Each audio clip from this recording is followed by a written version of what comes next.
I'm very happy to be in Northern Kentucky with these four legislators this evening, and looking forward to getting questions from the audience about issues that you care about.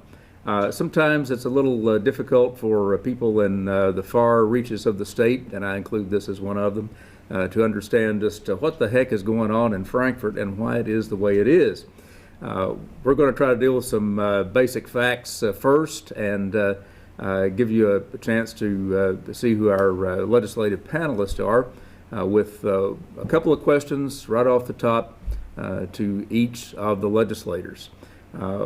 We have with us Senator Chris McDaniel, Senator Wil Schroder, Representative Buddy Wheatley, and Representative Ed Massey. And I'm going to start with this question.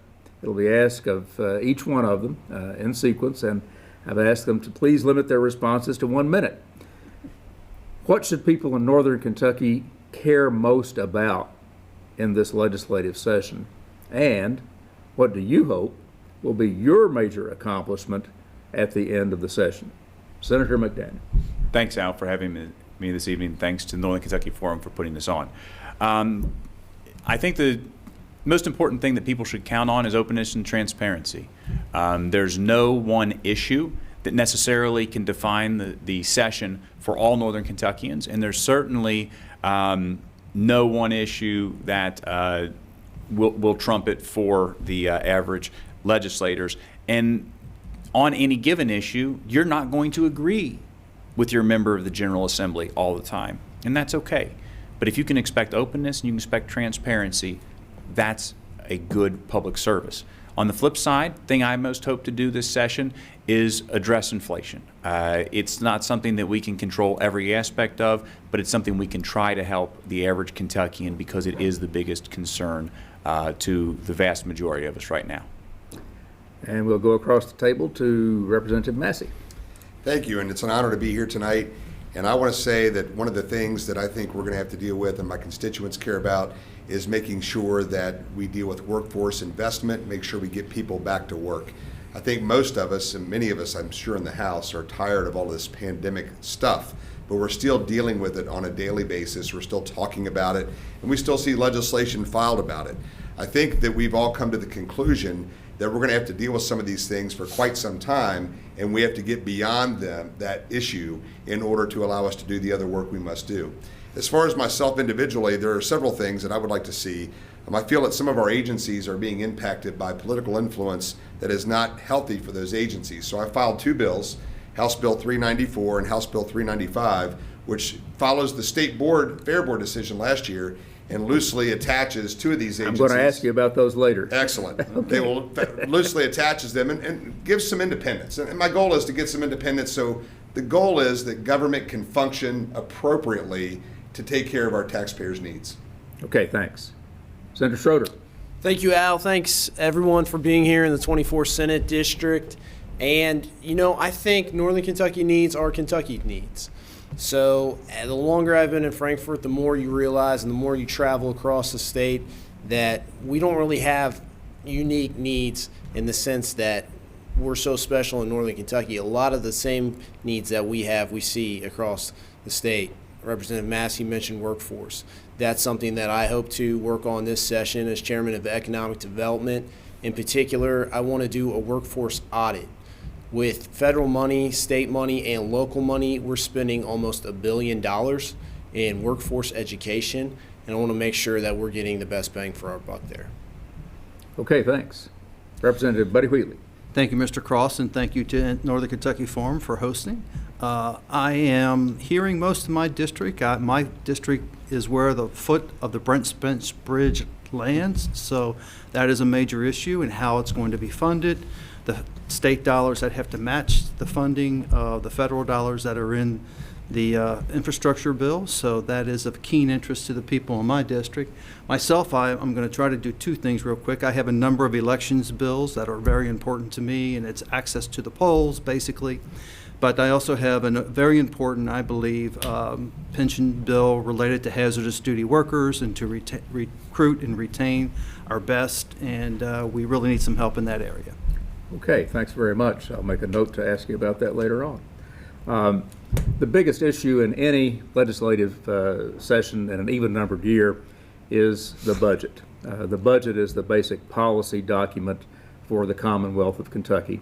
And the legislature is asserting itself in ways never seen before in taking control of that budget process. And we have with us this evening a guy whose hand is absolutely on the rudder, Senator McDaniel, because he is chair of the Appropriations and Revenue Committee in the Senate. Senator McDaniel, it looks like while the House passed a budget rather quickly, the budget process is going to follow the same basic schedule as in the past. But what everybody wants to know is, what is tax reform going to look like? Well, you know, it's kind of like when you get into a room with 5 lawyers, you can get 6 different legal opinions. It's much the same. I think there's 138 answers to that question. No, Al, I know there's a lot of interest in tax reform. In fact, a lot of people say that we fundamentally tax the wrong things, that the tax code's unfair, and that the tax code is impeding progress. I'll remind you that what I quoted from just there was the 1905 Blue Ribbon Panel on Tax Reform.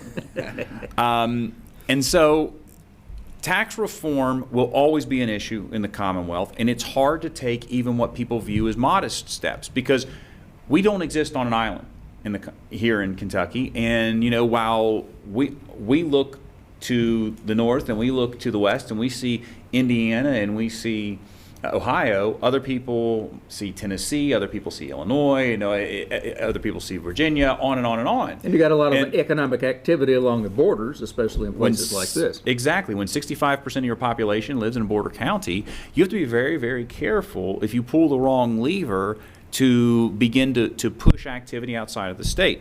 I think by and large, people want to see something that looks more of a consumption tax than a production tax. But that becomes difficult in the confines of a budget. And, you know, some of the fundamental things that I go into it with are, first of all, remember, we don't live on an island.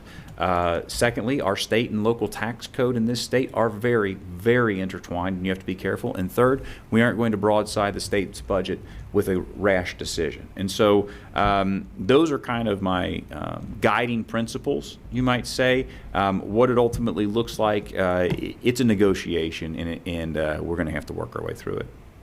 Okay.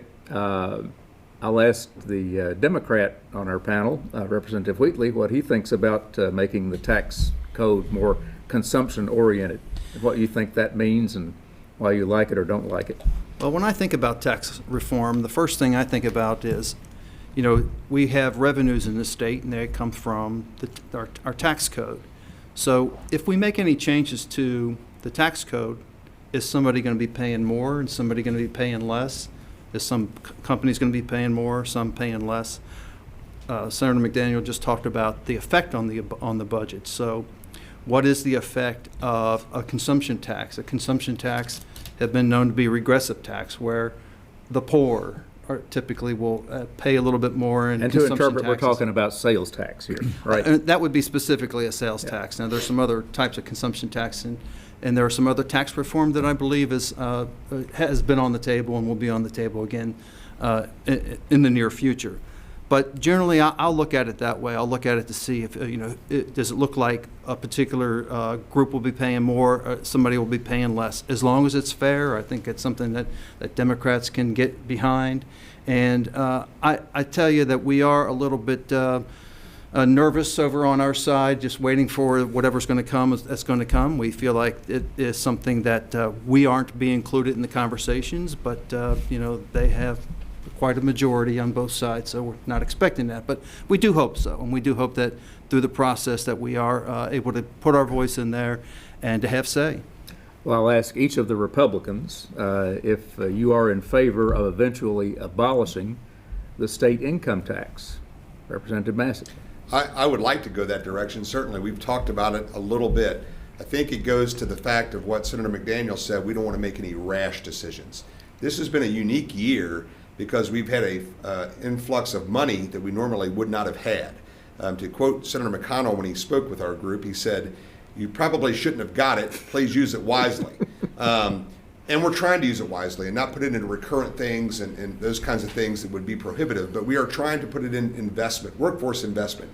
If we can get people back to work, when I think the statistic is something of like 52 or 53% of adult age individuals are working in Kentucky, we need to get them back to work because the work is what drives the economy. And if we have a good economy, then I think we can make more movement with our tax controls. And we would like to see some of that money go back to the taxpayers because we do think that allowing that will invest into the economy, invest into the communities that we so desperately love.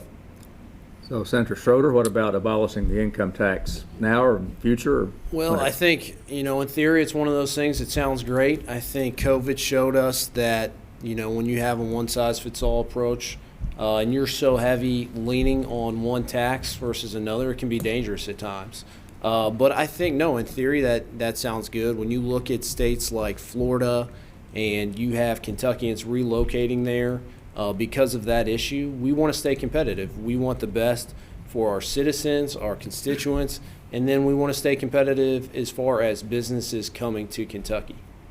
Well, Senator McDaniel, doesn't about 40% of Kentucky's revenue come from income taxes at this point? That's correct, and that's why Is that too high?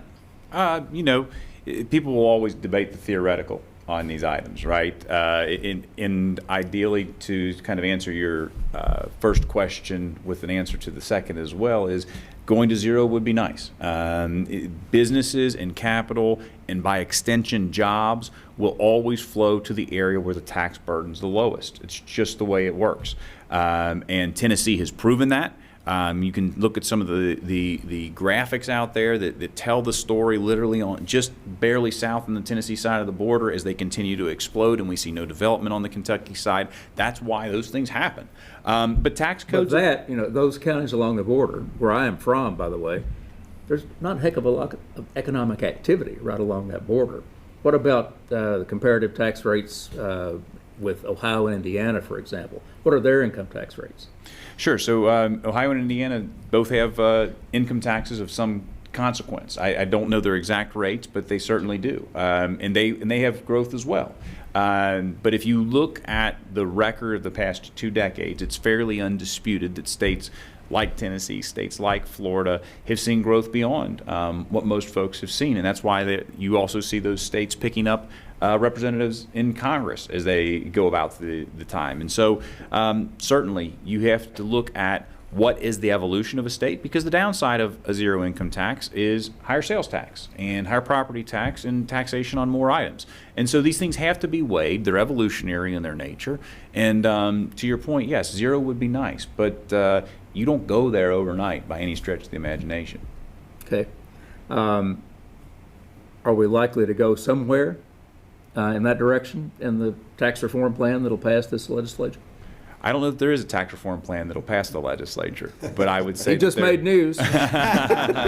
It seemed to be a given, almost a piece of conventional wisdom, that there is going to be tax reform in this legislature. At least that's what the House seems to think, Representative Massey. Well, saying that and getting aren't you all planning on tax reform? Saying that and getting there are two different things. I think there's a consensus among our caucus that, yes, we would like to see some tax reform. Now, what that is defined as, or what it really means, or whether it's something we can get through both chambers is another story. And I think right now we're trying to get an alignment. That was one of the reasons that the House was so quick, I think, in trying to pass the budget. We were asking for numbers. We just weren't getting them from the executive branch. So we finally decided to take the matter into our own hands, and we created this budget, and we got it over to the Senate to give them plenty of time to work on this budget. And now they'll start, the leaders in both A&Rs, Senator McDaniel, Representative Petrie, will continue to have dialogue with our leadership, and we'll see where we can get to, what we can consensus on, what we can grow out of this conversation. But I think the idea is we'd like to have tax reform. One idea that has been floated for a long time is that state government has too much of the tax burden, takes in too much of the tax revenue in the state, and local governments really don't bear enough responsibility. They need more taxing authority. Representative, I'll just ask everybody and start with Representative Wheatley. Do local governments in the state need more taxing authority? I have always been in favor of a local sales tax option available to our local governments and any other kind of authority. So it's an interesting question and one that's likely to be put on the ballot, I believe, if House Bill 475 does make it through both chambers. So, And who's the sponsor on that? that is Michael Meredith, I believe, Okay. but Representative Meredith. Yep. And he and I have spoken about it a few times. I still have that concern, Al, where, if these things do happen, who is going to be paying more and who's going to be paying less? So a local sales tax, this is simple economics, and I'm not an economics professor or anything, but for somebody that has $1 million and you have a tax on sales products to somebody who has $1,000, it's a tremendous difference in the amount of burden that is taken over there. So I have concerns about that if it becomes greater and greater sales tax and less income tax. So that's a concern, I think, for all Democrats. Senator Schroder, what do you think about more local taxing authority? Al, I think since I've been there, this is my 8th session, and I think in 2015 it had a good shot, and I think more recently Representative Meredith's bill passed the House. I just want to say in the last couple of sessions, and the Senate really didn't take it up. The difficulty it's always had in the Senate, I think, is just the concern with constituents feeling like they're already taxed enough, and are we going to put some kind of cap on it? Are we going to limit the projects, or is this going to go to some kind of arena? I think, the counties, KCO and KLC, Kentucky League of Cities, and all the cities, I think they make a compelling argument when they look at other states and see some economic growth, but then going back to our constituent base and watching out for them, we want to make sure that it's just not too high. Well, I'll end with the chairman. What do you think about local option sales taxes or limited purpose local taxes, whatever, to increase local taxing authority? People always come to us with ways to take more tax money. Very rarely do I see proposals for how that money goes back to folks. And, I struggle with the logistics behind how this actually works when you have cities and counties, both of whom could have potential taxing jurisdiction. And then, especially when you get up in northern Kentucky where we've got cities, every 3/4 of a mile or so, and then you talk about stacking multiple different tax codes versus over jurisdictions, especially when you have people with mobile businesses. It gets unwieldy for the very people that we count on to create jobs. And that's those folks who rise up and everybody likes when you get a 1,500 job announcement. But an economy, by and large, is built when you hit singles and doubles, not when you hit grand slams. And so if we're going to knock out the single and double hitters by making tax policy harder and harder and harder, it simply becomes a little bit on the unwieldy side. And so I don't want to call anything dead, but it's certainly, there's a lot more explaining to be done. Sounds like you might favor it just at the county level and not at the city level then, if the cities are the problem. Is that an option?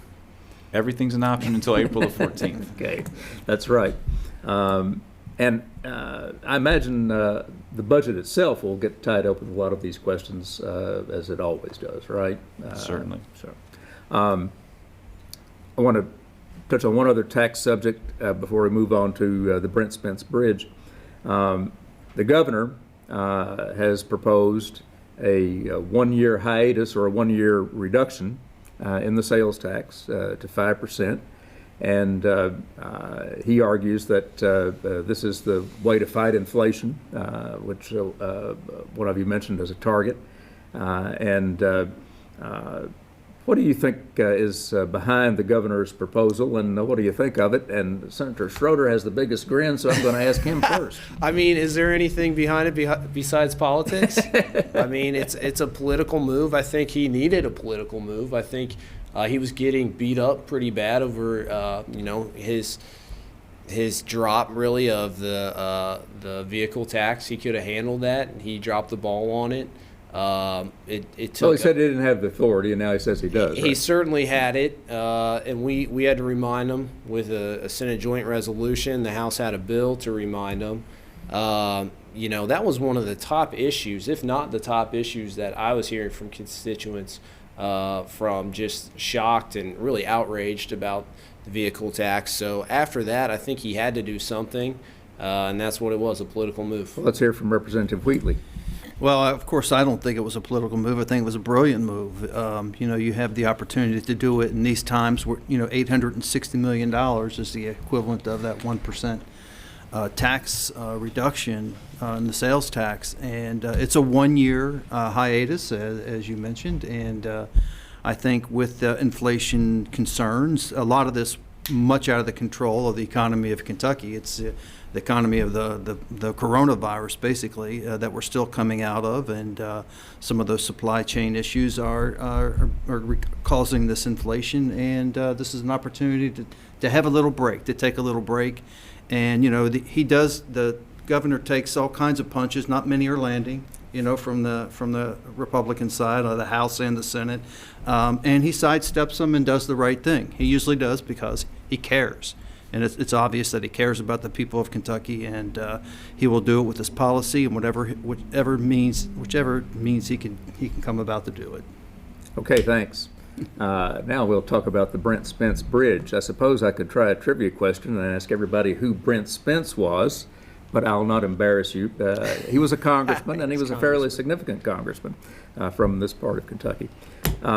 Representative Massey, when can we expect to see work start on a new bridge? Well, I luckily have a lot of time to communicate with my compadre in the House, Representative Santoro, who has been working on that day and night, and he has told me that there's this, people think because we get money or the transportation package passed in Congress that just means it's going to come to fruition.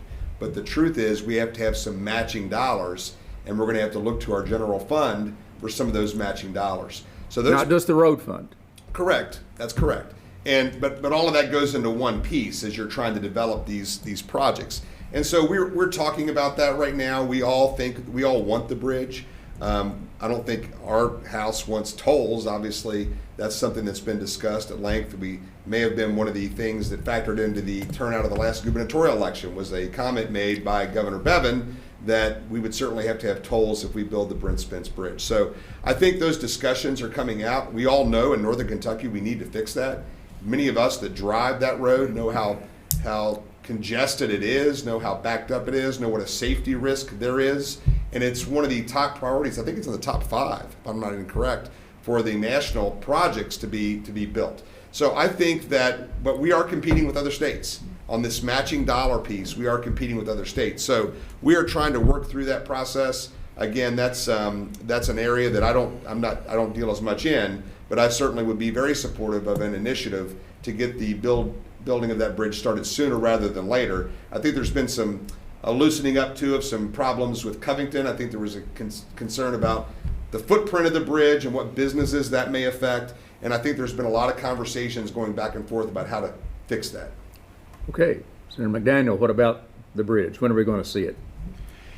Well, I think Representative Massey did a great job touching on some of the ongoing challenges that will be there, not the least of which is we're still waiting federal guidance for how these matching funds will necessarily work. I think it will be incumbent on us to do our best to leave this session with the giving the governor and the Secretary of Transportation the appropriate flexibility to be able to meet those matches. You don't think you're going to have the guidance before the session ends? I think it's going to be tough. Maybe the feds will get it to us in enough time. I hope that they do. Certainly, that allows us to put a lot more specificity on what is happening. But my understanding as of about a week ago was that still not had come down. And so certainly, I'd like to see it get moving sooner rather than later. It's been a long time coming. In fact, a friend of mine who was a engineering student at the University of Cincinnati in the 1990s said one of the things that they worked on in their freshman seminar was the rebuilding of the Brent Spence Bridge. And so it's been out there for a bit, but I think that there's good consensus. I think it's regional consensus, it's statewide consensus, it's bipartisan consensus that we're going to address it. And I look forward to helping. Is there any consensus on tolls? Are tolls off the table? I think there's a pretty good consensus up here that there's not going to be tolls. Yeah, there's a consensus up here, but the rest of the state may think you're going to take our general fund money to help build a bridge up here just so people there can't be charged tolls.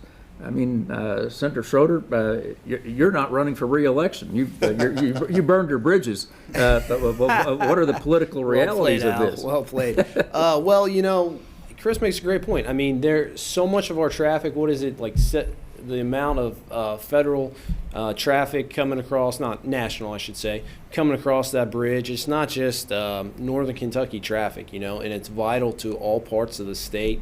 When Al, you tell me, was it Martha Lane Collins that did away with the other toll roads? I mean, whoever did away with them, that was a great job doing away. You go, when I travel on vacation, you go to Florida or wherever, and there's toll roads. It's annoying. And I can't imagine living, somewhere with all the toll roads. And so is it the responsibility of Northern Kentuckians when so much of the traffic is coming nationally and serving different parts of the state? But the other thing that Representative Wheatley and myself have to, and Senator McDaniel to some extent still, we also have to make sure that cities such as Covington, the main city, we have to work with the city to make sure that the bridge plan is not going to be detrimental to the city. For such a long time, we heard how to exit into Covington, you were going to, 10 minutes before you saw the river in Ohio, and that's a problem. We don't want, Covington to be negatively impacted by the design either. Representative Wheatley, the ball is in your court. Well, I really hope that we do set aside the dollars, the grant fund dollars. We're real sure that it's going to be the federal criteria that will come down will be, there has to be a matching grant and have a budgeted and allocated amount of $250 million set aside specifically for this. I think we can do it and should do it this session. Yes, the mitigation of the work that's going to be done to create the bridge, to move traffic away from the bridge. All of that is going to be detrimental to Covington and the current administration, as far as the city administration, is working with the Transportation Cabinet and also working with ODOT to make sure that that is taken care of. It will be a bridge that will most likely be built, in my opinion, before the end of 2027 or 28, but I'm bold enough to say it, and I'm in the House, and it's a lot easier. And you're a Democrat. And I'm a Democrat. And you're in the minority. So well, I can do that, and that gives us a little impetus to the other side to say, hey, we got it. There's no reason not to. And if you ask the Northern Kentucky Chamber, they'll be right in line with. Well, that. as your inquiring moderator, I am happy to have a date from someone. And we're going to keep the camera on Representative Wheatley because I want to ask him about redistricting. The Republicans did a job on the Democrats, just as the Democrats did a job on Republicans in the past. Representative, can you get reelected after the Republicans broke up Covington among 3 districts? I think anybody who's running in any district has a chance to get reelected, and I think, yes, I certainly have a chance to be reelected.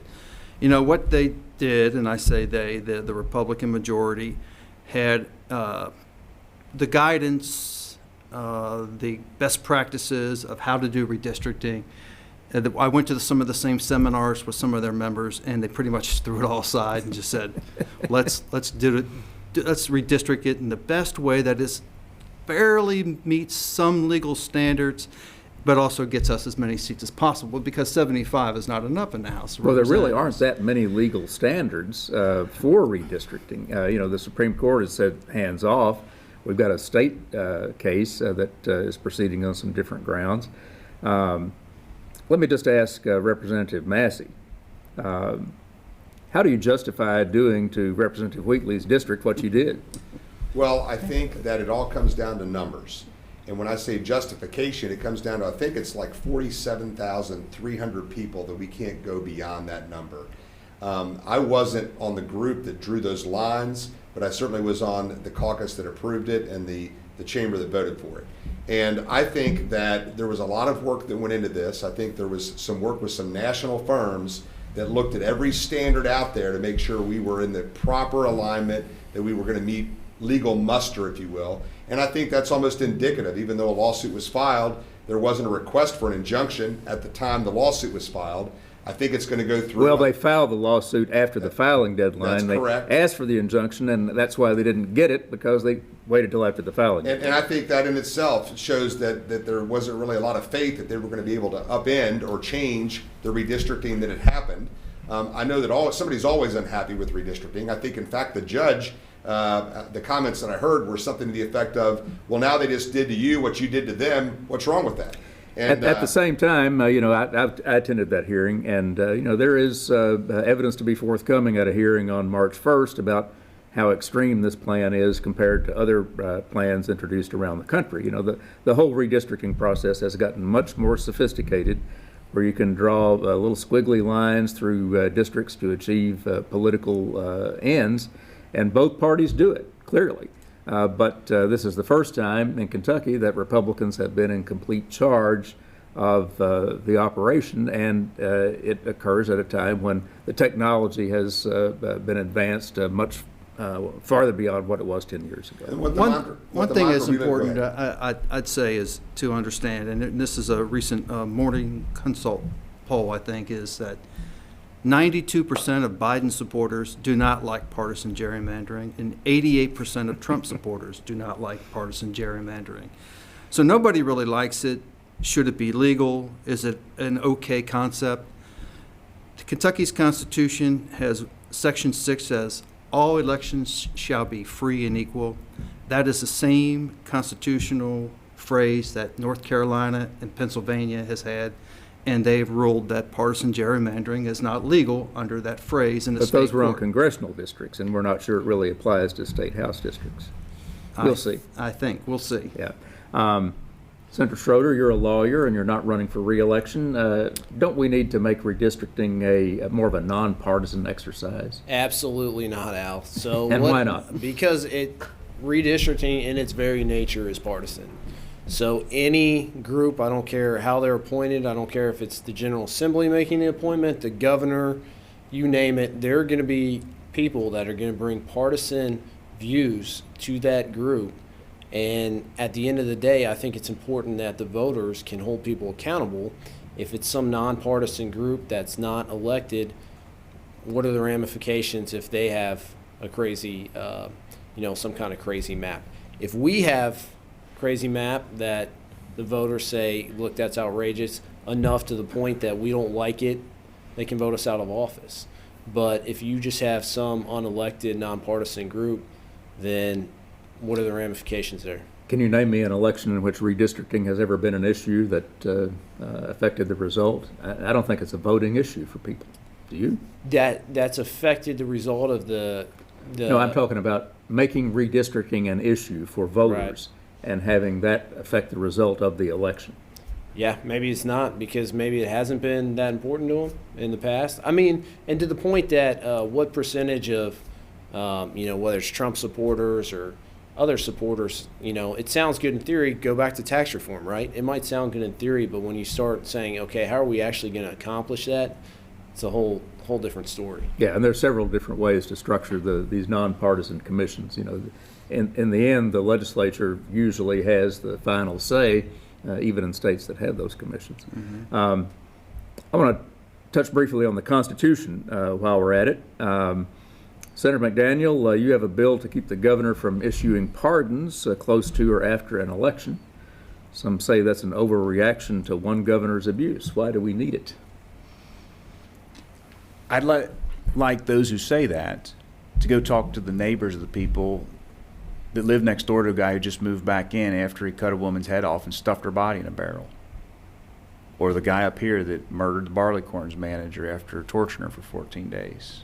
Or the little girl that sat at the table with me after the guy that raped her over a course of years got to walk free.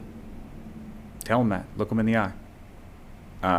The fact is, Governor Bevin laid bare an egregious abuse of power that could occur again. And listen, I went back and I cited examples. The previous Governor Beshear had issued some pardons that were bad. Governor Fletcher had issued bad pardons. Governor Patton had issued bad pardons, right? This happens every time. And you start with a citizen's complaint and a police officer's arrest and a prosecutor who charges and a grand jury who indicts, and you stand trial in front of a judge and a jury of your peers, and you have appellate rights, and in some cases you go to the Supreme Court, and off of a whim and a judgment of one person who never will stand in front of a voter again, someone who's found guilty with that many safeguards in such a sophisticated modern system is going to walk free. It's just unconscionable to me. And it doesn't remove the power to pardon, right? It simply says that if a person is going to issue a pardon, either they or the party they represent will stand in front of an informed electorate. And I think that that's important. I think that if you believe so strongly that there was such a miscarriage of justice at so many levels across our society, you ought to be willing to put your name on a ballot and go in front of people at the peril of your job to say it was that grave of an injustice. Al, if I could weigh in, because if I'm not a co-sponsor this year, I'll ask to be one, but I think I have been in the past. And Senator McDaniel's absolutely right. You know, as elected officials and in the legislature, amending, changing the Constitution, that's a big deal. And so we always look at that and really weigh, does this need to be done? But he's not asking to take away the governor's authority. As he said, he's just putting time constraints on there. If it's a big enough deal that they can make the case to the voters for the change, then they can do it. You know, throughout the way our government is structured, we have checks and balance. And to me, this is really just a check on the governor's authority. One other constitutional question, and I'm going to throw this out to anybody who wants to answer it. There's a proposal to allow the legislature to call itself into session for up to 12 days. I've been covering the legislature a very long time. I remember in 1990, they got crosswise with Governor Wilkinson and put an amendment on the ballot to let them call themselves into session, and the voters soundly defeated it. Why do you think the voters won't have the same opinion this time? I'd be glad to answer that. I think the people were outraged after COVID struck and we had the inability to act. And frankly, one of the things that's really irked me, even as a relatively new member of the General Assembly, is the fact that we received little to zero communication, no communication from the governor. In fact, we offered the governor an opportunity to try to delay session, to shut session down, call a special session, call it back when it was safe. And he was so concerned about public safety that he didn't care about ours. And that was very offensive to me, that there was no communication in that regards. And then he went on these mandates and issuing these mandates that we had to come back and deal with in a special session. And so because of all of that, I think the public was outraged enough that they will say that there's been enough importance, time has passed, pandemic has showed us the importance in a true emergent situation of allowing the legislature to come back and call itself into session to deal with some things, especially when you have that egregious type of power that we believe was misused.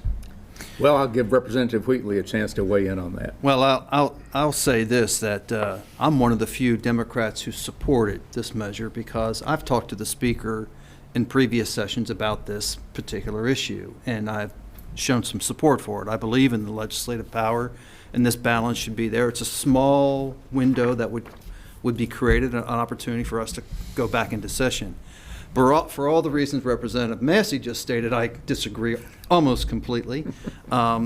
The separation of powers that does occur between the executive branch and the legislative branch needs to happen for emergency powers. Now, emergency powers have been defined, and this has gone on all across the country in different ways, that we've looked at the ways governors can react during an emergency. And then what about an ongoing pandemic? And you know, I can tell you, coming from emergency services and having the ability to act as a public servant or an executive, and to have somebody else weigh in on it on the side, as the legislature wants to do, can get in the way of what really needs to happen, because the day-to-day operation of the government is run through the executive branch. So all that is to say is that this particular provision, as I said, is not the worst. And for the reasons that Representative Massey has talked about, it has a better chance. And maybe that's not the best reason for it to have a better chance, but it does. And I think there are important things that we could come back and do in session. And I believe that in the state of Kentucky, we are a little bit handcuffed when we leave it up to these 30 days and 60-day sessions. We know the voters did agree to go to, and I know you're well aware that we used to just have one 60-day session every 2 years.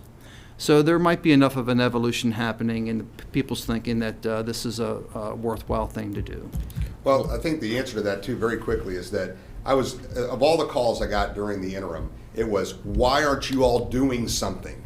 And it's because we can't. We're not in session. We cannot act. We can't constrain the governor. We can't do anything because we're not in session.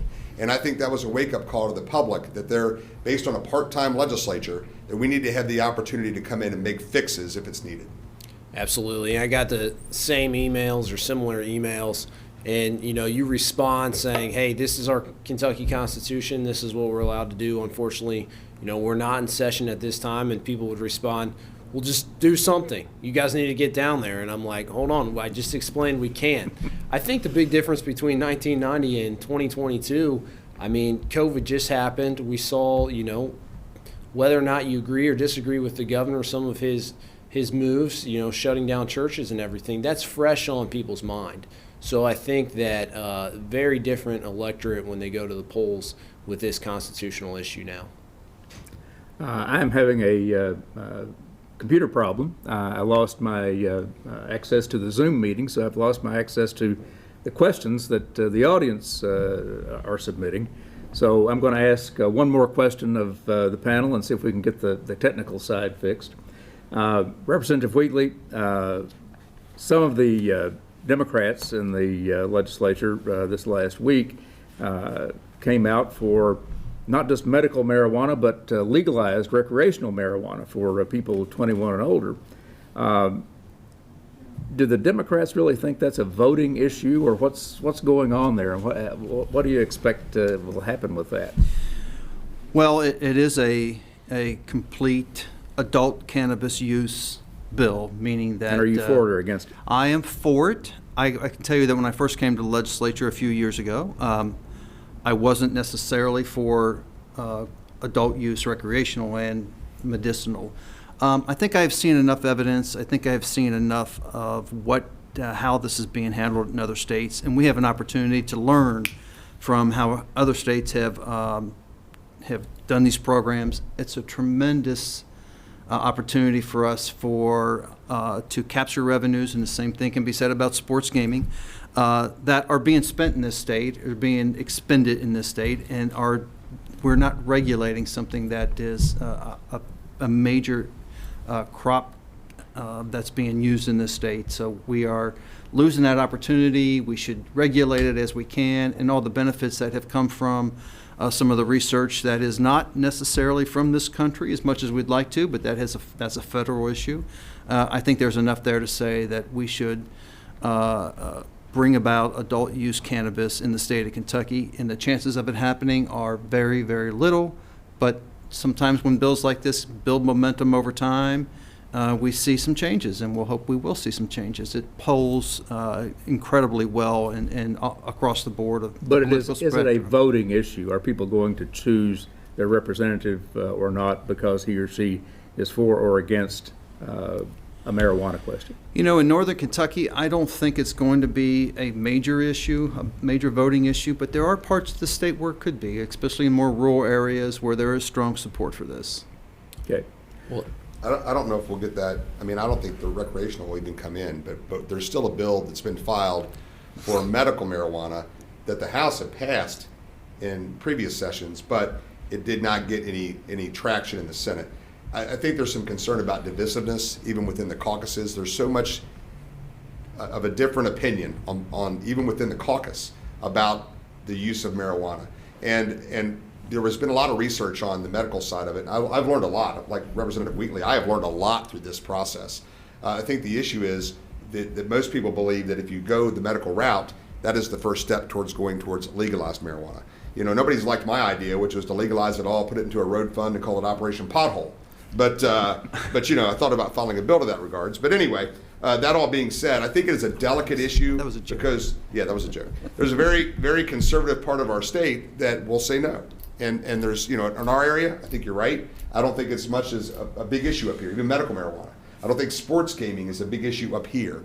But there are areas of the state where it is a battleground. So, Al, I think the first part of your question was the press conference a political move, and I would say absolutely. I didn't hear that question. That was implied. Well, our Senate colleague, Morgan McGarvey, is running for Congress in Louisville there, was part of the press conference. And, if truly the idea was to get there, I think you would go in incremental steps. All the states that have gotten to recreational first had medicinal. I think Representative Jason Nemes's bill that did once pass the House, I still think that, I don't think that's dead. I think it has a shot. So really all the focus for those wanting recreational should be, okay, we're not going to get recreational in 2022, but what about medicinal? Do we care about that? And then focus on medicinal and go from there. Well, Representative Wheatley, was this a gambit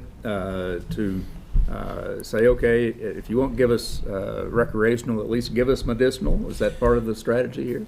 Well, I don't know how much strategy was put into this particular, back and forth, whether medical or recreational. I talked with Representative Rachel Roberts, who introduced this bill, several times, and she helped convince me that, we should do both, because instead of playing this game like we're going to build upon this to get to recreational at some point, or no, Representative Nemes's bill is really just a Trojan horse so that we can get to recreational marijuana. Her theory on it is like, let's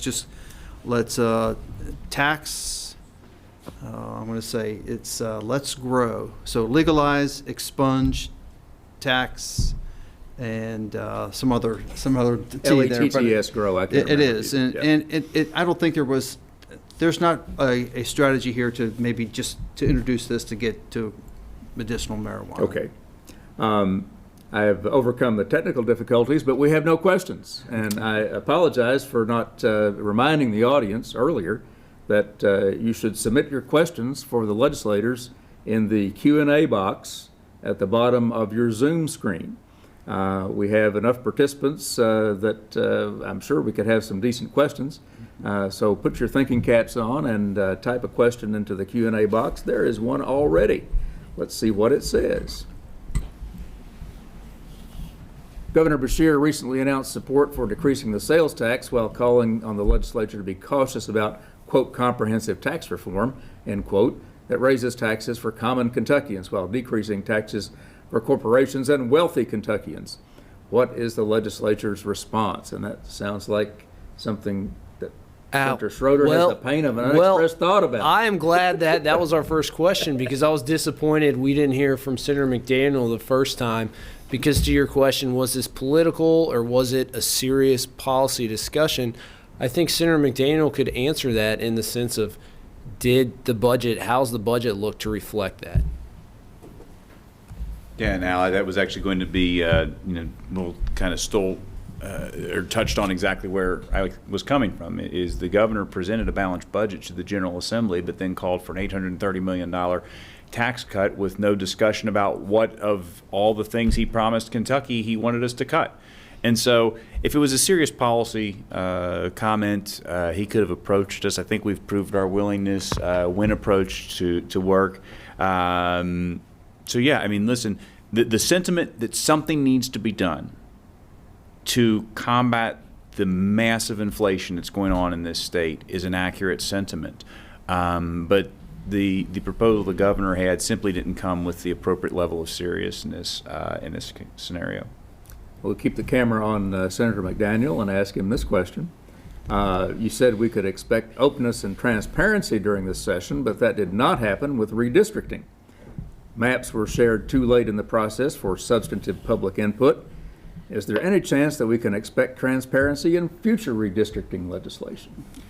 I think, Representative Massey, correct me if I'm wrong here, your maps were out before the new year? That's correct. Is that correct? That's correct. December 30th. And we actually had hoped, and I think there had been some encouragement to have a special session to deal with redistricting, and of course that was never called. So we were in a situation where we had to redistrict. We felt a little bit rushed. We were doing the best we can with what we had. We didn't get the numbers, I don't even think, until like September. And so we were trying to go through that process as best as we could. I wish we would have had a special session. We would have had time to get together, to debate it, and to put things out there, but we didn't. And so we got it out as quickly as we could. People did have the opportunity then to comment on it. We had the debate on the floor, and the vote was taken. So, you know, I have to take a little bit of an issue with the transparency question, because we have been as transparent. You don't put something out until you have a plan, just like you don't put a budget Weren't those out. plans developed weeks ahead of time, though? Hadn't they been sitting around for a long, long time, waiting for the session to begin? Well, I don't think I will tell you that when we had a retreat, I think it was in the first part of December, we were still actively working on the maps. One of our staffers, Tommy Druin, had been involved in this and had met individually with every member of the House, all 100 members to my knowledge, and talked to them about their various districts. And there were still changes being made at the 11th hour. So that all being said, I think there was a true opportunity here. We weren't trying to play hide the ball from anybody. It's just the way the redistricting is done in the process that you go through to do it. Yeah, the To census call a numbers. special session, though, the governor asked for one thing. Show me some maps that we can call a special session on. And then if we have maps that can be put in public view for a while, recognize that the Senate maps were even in public view less time than the House maps. They were December the 30th is when they were first put in public view. They weren't really available to look into the fine details of the precincts that were allocated to each district until the following Monday, when the following Monday was a holiday. This gets into the January the 1st. And by January the 9th, all of it was done. So it wasn't in public view for a little bit more than 10 days. And this is another one of those redistricting principles that we talked about as good practices, is put the maps in public view for public comment for at least 30 days. And these are one of the things that we had asked that would be done. It didn't happen. It does really lead into that, you know, what's happening behind closed doors, who's invited.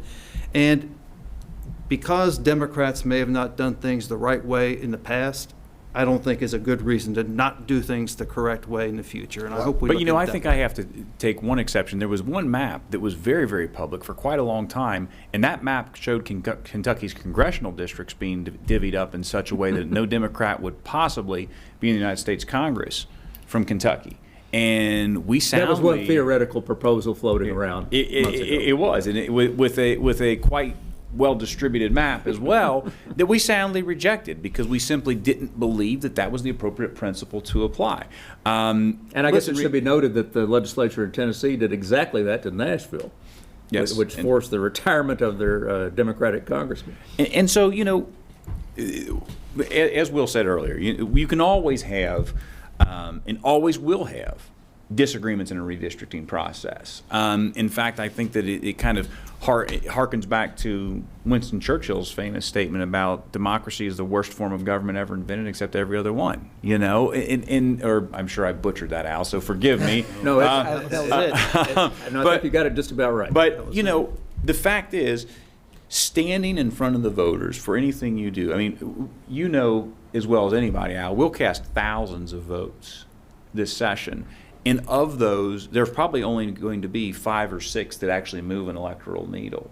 But ultimately, the principle is we must stand there. And if it so troubles people's conscience, they have the opportunity to take us up on that. And I think that's important. And I would point out that the piece about the special session, the other thing is we had to move the deadlines. So we were in a tight issue there for the upcoming elections too. So we even with the situation the way it played out, we still had to move the deadlines. And so there is a time constraint because we are a part-time legislature based on when we get the numbers, when we put the process into action, and we have to move with deliberate speed. And there's, you know, a timeliness effect of that we try to involve people. And so the public doesn't always see that. Again, we're in the interim. So we're having the people meet with all the legislators and go through this process. And then we did have the opportunity. We didn't stop anybody from debating these issues on the floor. We went through it and we voted on it. What we have is what we have. And for the audience, I'll just mention that even the lawyer for one of the lawyers for Attorney General Daniel Cameron noted at the court hearing that the courts can still find the State House plan unconstitutional, but leave it in place for this year's elections, which is what happened in 1994, but a redistricting had to be done in 1996 to meet the court's requirements.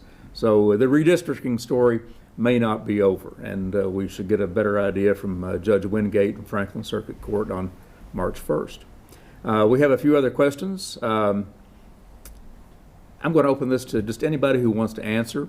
What are your opinions on child care support, financial support, as a way to increase workforce participation? I think Representative Massey actually mentioned that first, so I'll go to him first. And I did actually just sign on to a bill as a co-sponsor with Representative Hebron that proposed, and it's got a lot of bipartisan support, that proposed a matching fund to allow some of that health care, to allow people to return to work when they're worried about putting a place or planning a place to house their children. Where would this money come from? The money would, well, it's going to be, there's obviously an allocation, the request in that would go through A&R that would come from the general fund. Just be part of the budget. That's correct. Okay. And so that bill is out there. It's got a lot of Republican support. It's got a lot of Democratic support. In fact, I think the minority leaders signed on to it. And so there is going to be a discussion about that, because I think it's so important for us to get people back to work. That has been such a big problem in Kentucky. And even though we've had this influx of money that came from COVID relief funds and ARPA and all of those different things, the fact of the matter is we're not always going to have that. We need to have people working to stimulate the economy. They're concerned about their children. If they are, then we're trying to find a mechanism that would allow them to take care of their children and return to work. And The Senator governor- Schroder wanted to address this question. Well, I was going to say, in the Senate, we're following this issue, obviously, as well, and in that bill in particular, and I know both our leadership and some of my colleagues are focused on this for this session. Representative And I Wheatley. was just going to add that the governor had budgeted $344 million for four-year-old kindergarten, which would also go a long way into providing that care that would be available, that we get more women into the workforce. This private sector version of it has been tried in other states and has not proven quite as effective as four-year-old kindergarten. So we're just hoping, or four-year-old preschool funding for schools. But it's still a good idea, and Let's ask Representative Hebron's the chairman of the Budget Committee what he thinks about budget for child care. Are we going to see some in the budget that gets passed? Sure. I think that Representative Hebron is starting down a good path. I think it's a little bit flawed, mainly because, as Representative Massey has alluded to, and everybody here is peripherally recognized, one of the biggest impediments to people reentering the workforce is child care. One of the biggest impediments to child care is finding people to show up and work, just like a lot of us have those impediments. And so consequently, this needs to be an employer-based system. And what I mean is maybe, individual businesses, instead of just a tax deduction, could get a full credit, if they're big enough to be running a business-wide daycare, or maybe they reimburse their employees for the daycare expenses. I don't know what that looks like exactly, but that's a part of the conversation that we've really got to have, because if you simply say we're going to put this benefit out there without the requirement you be in work, then you're adding whole other layers of bureaucracy to either verify work or you're looking for it, versus if you're actively employed and the employer's offering it, it becomes a little bit better. So I don't know necessarily what you will see in the budget related to it or not. I happen to have a little bit different take on it, but I think we all want to get to the same place, which is people have access to good, affordable child care so that they can be gainful members of the workforce. And it's a process. So we started moving, and there'll be a conversation. The Senate, we work with the Senate, and changes are made, and it goes back and forth, and ultimately we try to get to where we can have a sound bill. And I think that's part of the issue here, is we're trying to have that conversation. Okay, that's an interesting piece of news from this evening. I thank the questioner for that question. Another question. Employers across the country are not mandating vaccination against COVID-19, but are charging you a surcharge on your health insurance per paycheck. When will legislation be brought up to protect individuals who are protected against COVID through natural immunity, religious beliefs, or medical reasons? Anybody want to tackle that one? Sure, Al. Chris and I think, can take that, because just this past week we passed a bill from Dr. Ralph, Senate colleague Ralph Alvarado. We had brought this up in the special session, but I don't believe it got to the House in time, recognizing the natural immunity that comes with having COVID in the past. And, you know, I was visited from some Northern Kentucky physicians group that came down to, you know, go over their list of priorities for the session.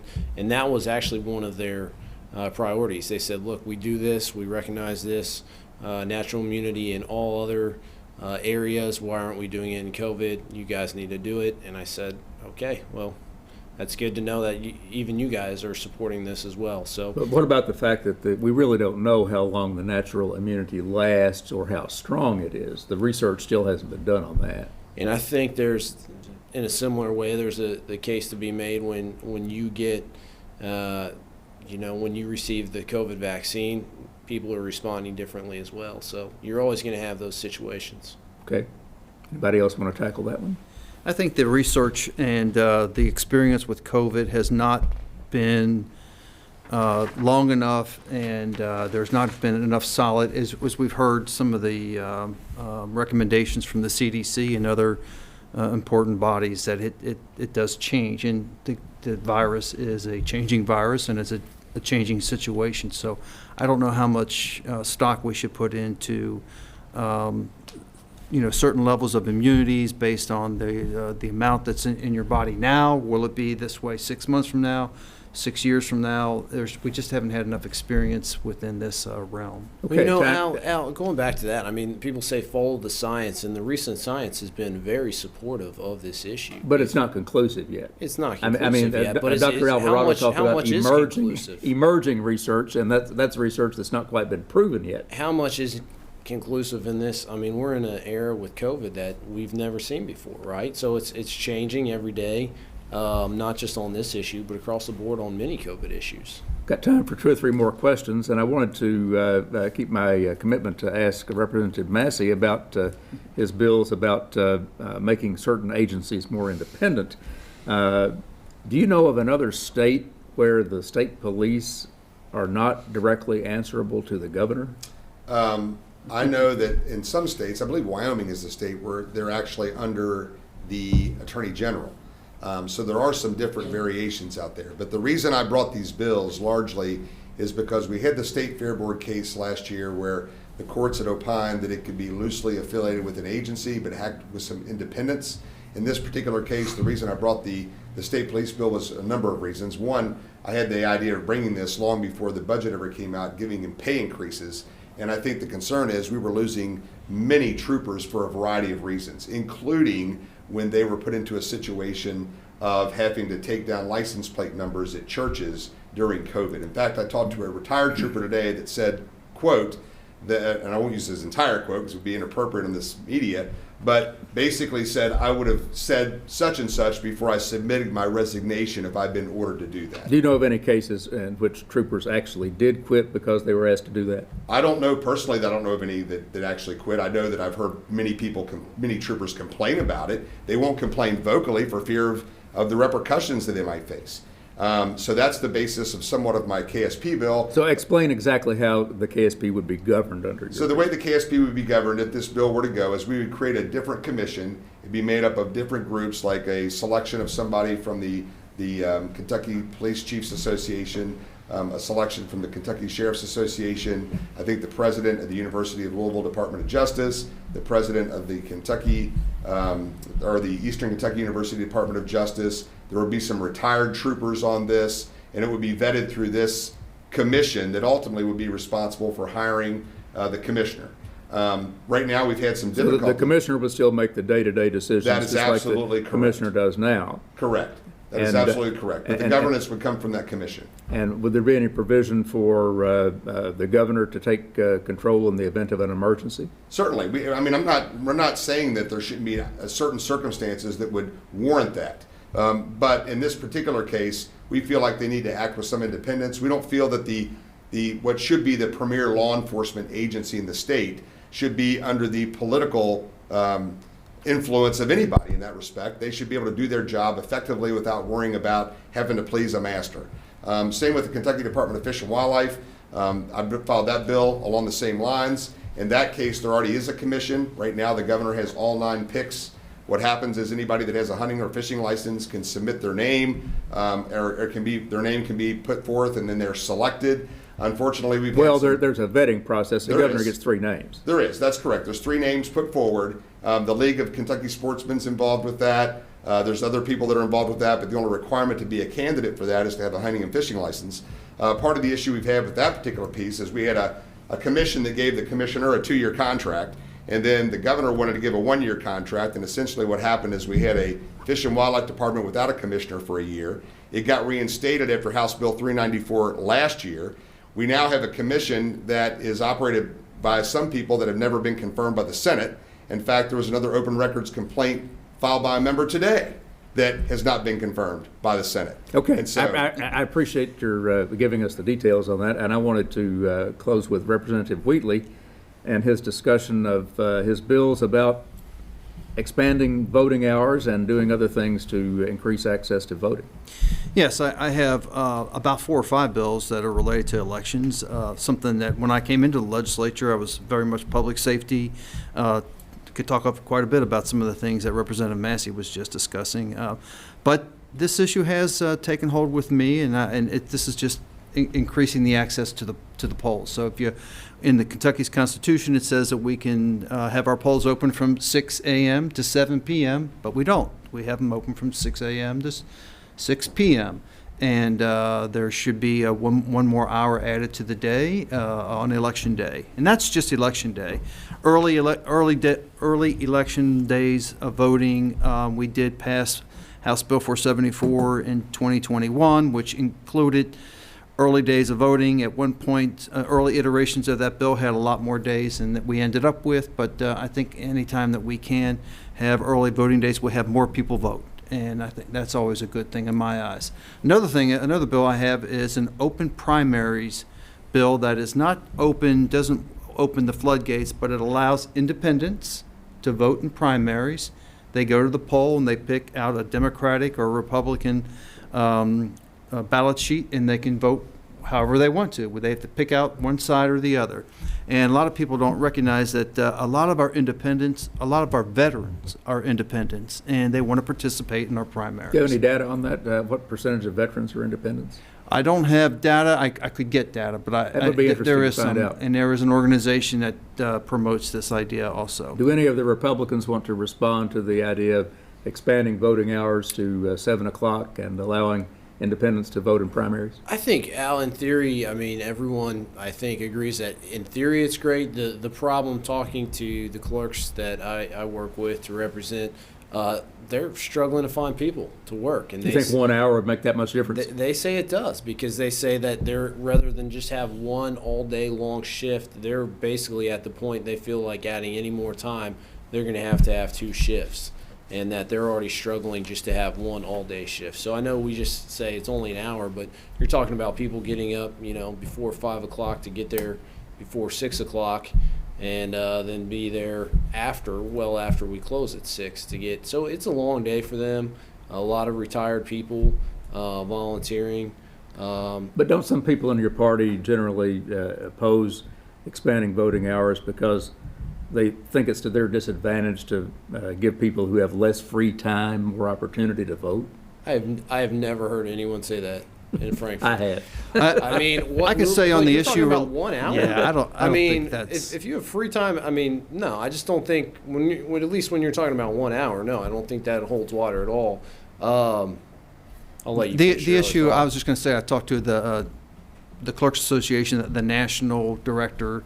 And she said that frequently that is an issue in the state when they try to expand hours to get additional poll workers. But whoever has done it, they do after a couple of years, it's no problem. Well, we've reached the end of our time, and I want to thank these fine legislators for their frank answers to questions. I've been in the business of asking politicians questions for 40 years or more now, and you're never going to get a complete answer in most cases, but I think these gentlemen have done a credible job of trying to respond to questions and inform the electorate, and I hope you give them a little round of applause out there. Good evening for the Northern Kentucky Forum.